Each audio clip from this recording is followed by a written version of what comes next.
नमस्कार, आपण पाहताय लोकराज्य न्यूज 24। पाहूयात महत्त्वाची बातमी। फर्ग्युसन रोडवरील फुटपाथवर स्टॉल लावणाऱ्यांकडून महिला खंडणी वसूल करत असल्याचा प्रकार वारंवार समोर येऊनही पोलिसांचं त्याकडे दुर्लक्ष होतंय। त्यात स्टॉल लावणाऱ्या तरुणाच्या डोक्यात वार करून त्याला जबर जखमी करण्याचा प्रकार समोर आलाय।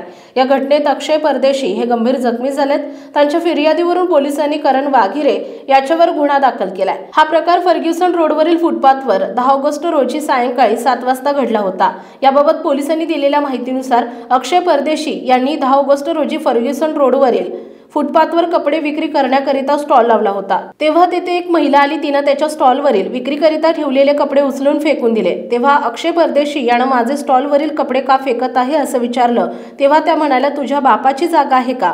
त्या अशा बोलल्यावर अक्षय परदेशी यांनी ही जागा काय तुमच्या बापाची आहे का हे बोलल्यावर तिने आपल्या पतीला बोलावून घेतले। अक्षयाला मारहाण करण्यास सुरुवात केली।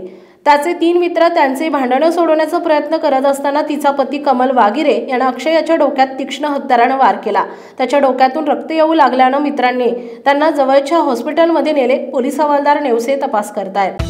महाराष्ट्रातील महत्त्वाच्या आणि ताज्या बातम्या पाहण्यासाठी आजच आमच्या लोकराज्य न्यूज 24 न्यूज चॅनलला YouTube वर सबस्क्राइब करा आणि बेल आयकॉन प्रेस करा।